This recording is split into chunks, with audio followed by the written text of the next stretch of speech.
The Samsung Galaxy Z Fold 7 feels like the holy grail of foldable phones.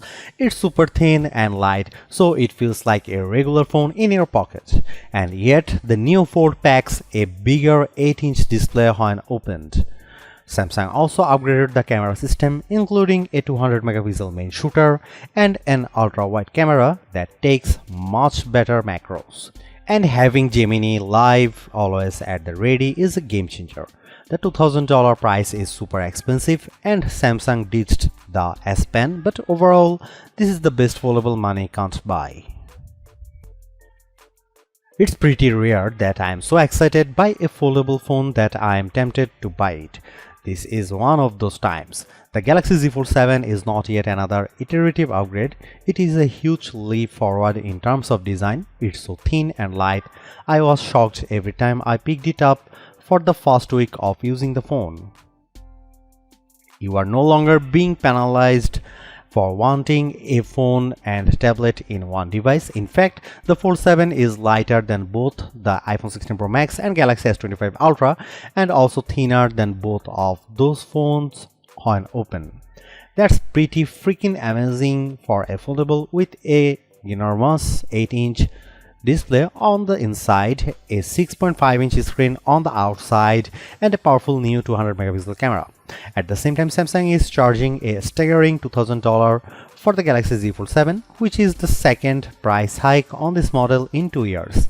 And the phone maker made some sacrifices to get he fold this thin. Bye bye S Pen. Now that I have been living with the Galaxy Z Fold 7, here is my reasons to buy and skip in my full review, and how it stacks up to other flagships like the Galaxy S25 Ultra. Who is this for? Power users looking for a tablet and phone in one device without the usual foldable phone penalty of heft and bulk. What does it cost? The Galaxy Z Fold 7 starts at $1,999 US.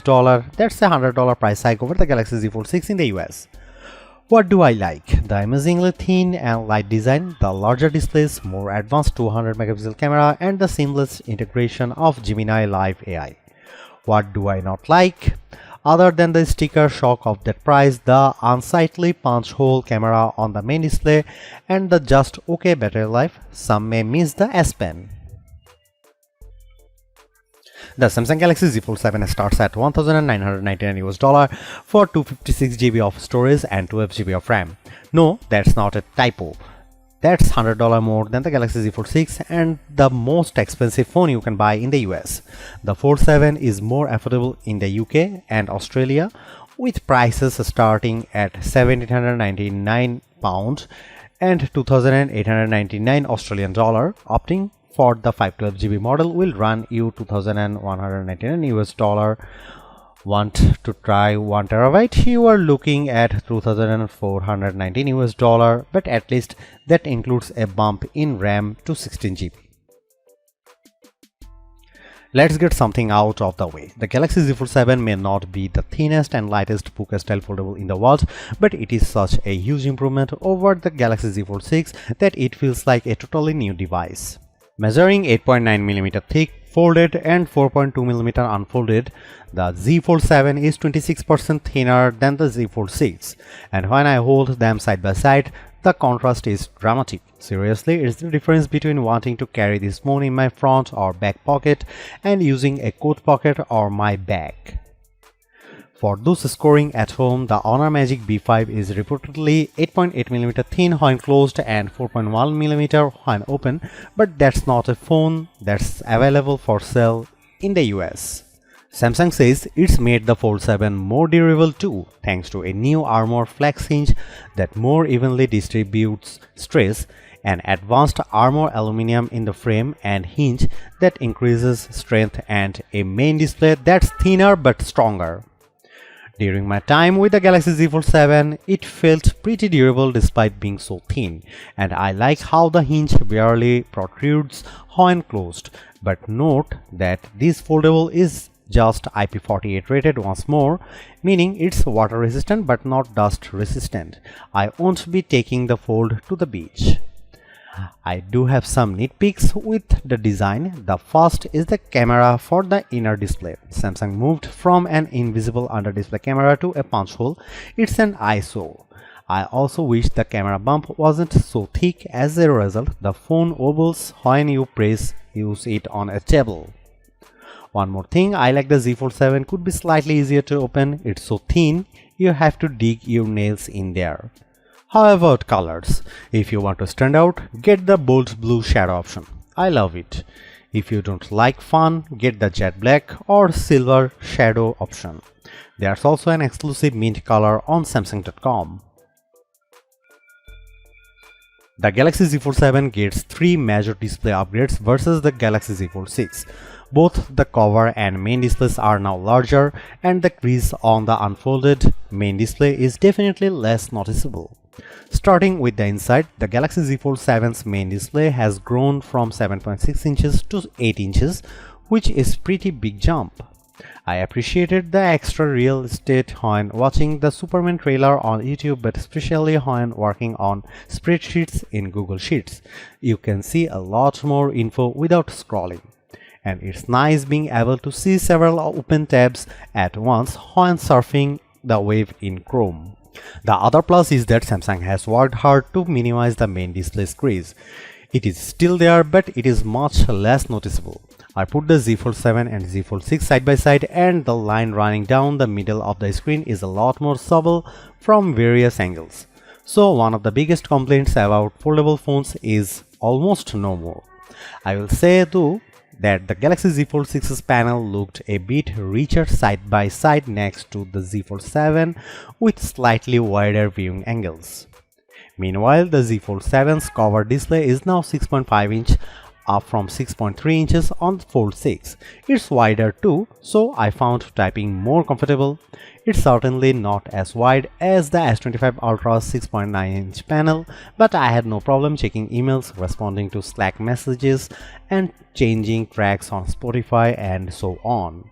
In our labs, the Z Fold 7's main display delivered a peak brightness of 2310 nits when displaying HDR content compared to 2317 nits for the Galaxy Z Fold 6. So they are comparable. The Galaxy S25 Ultra by comparison reached 1860 nits in the same test.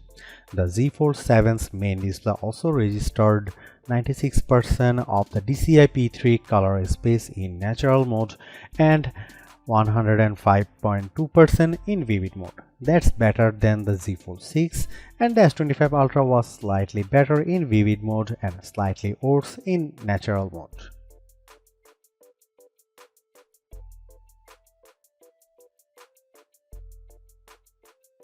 The large camera lamp on the back holds the 200 megapixel main, 12 megapixel ultra wide, and 10 megapixel 3x telephoto cameras. The Fold 7 also has two 10 megapixel selfie cameras, one in each screen. The main 200 megapixel camera is the best of the bunch, matching that from the S25H. It is a top drawer camera capable of capturing great images across a range of lighting conditions, and it is a significant upgrade on previous generation phones. The 12 megapixel ultra wide camera is solid and capable of taking some very good close-up macro photos, which is always fun. The 3x telephoto camera is equally good, producing great portraits, but it gets a bit soft and grainy indoors and can't match the 5x zooms on top slab phones. The selfie cameras are a similar story, with great detail in good light that quickly becomes a bit grainy indoors. You can shoot selfies with the main camera using the outside screen as a viewfinder when the phone is open, which produces much better results. The camera app has plenty of modes, is straightforward to use, and shoots equally solid video. Overall, the Fold 7 has a great camera system that is not a significant downgrade on flagship slab phones, which is thoroughly impressive. Here are some camera samples of the new Samsung Galaxy Z Fold 7.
The Galaxy Z Fold 7 is so far ahead of the iPhone on AI, it's almost sad. While there aren't many new features versus what the S25 Ultra introduced, Samsung deserves credit for making more of its Galaxy AI tools foldable friendly, and Gemini steals the show. I love that you can just long press the Z Fold 7's side button and then quickly launch into a live audio and video chat with Gemini Live. The window just pops up on the bottom right side so it doesn't cover up the app you are using. I also like that you can share your screen with Gemini and ask questions about it. For example, I opened a photo of the Bryant Park fountain and asked about when it was made. I learned that Josephine Shaw Memorial Fountain in Bryant Park was dedicated in 1912 and it's the first major public memorial dedicated to a woman in New York City. You can even ask Gemini questions while you are playing a game. I asked where I should go next in Wuthering Waves and Gemini gave me directions to get to the next checkpoint. The Galaxy Z Fold 7 is also super smart when it comes to generative AI photo edits. I just tapped the eraser button and it automatically recommended a bunch of people to zap out of my photo. With a couple of taps, they were gone. I appreciate that you can see the before and after side by side on the big 8-inch display. The same thing goes for other generative AI image tools like turning you and your friends into a comic, 3D cartoon, watercolor, or sketch. You can even have AI fun with your pets now, including a funky fisheye lens option. One of the more popular Galaxy AI tools gets a boost with the Galaxy Z Fold 7 and that's Audio Eraser. You can now remove background noise not just from the video recordings in the Gallery app but also in voice recorder, notes and call transcripts. In one video, I could easily remove unwanted voices in the background in auto mode and then I could fine-tune from there for the exact desired result. Samsung has done it. They have won over a foldable phone skeptic with a design that just feels right. The Galaxy Z Fold 7 is a trump of engineering, packing larger displays in a design that's so thin and light you forget that you are carrying a foldable around. You get two vibrant screens in one device, awesome multitasking power and a flagship grade camera system. And the AI features really shine on this bigger canvas, especially Gemini Live screen sharing. So what's the problem? The $2000 price is super steep and I wish Samsung found a way to pack in a larger battery. I personally can live without the S Pen, though creatively inclined users may be peeved, and I really don't mind the punch hole camera. The megapixel upgrade makes up for it. I think the Galaxy S25 Ultra is better option if you want longer battery life, even better cameras and S Pen support for hundreds less. But if you are even thinking about splurging for a foldable, you will be more than happy with the Galaxy Z Fold 7. It's the best foldable phone you can buy in the US and maybe the world. It finally feels like the future we were promised is here.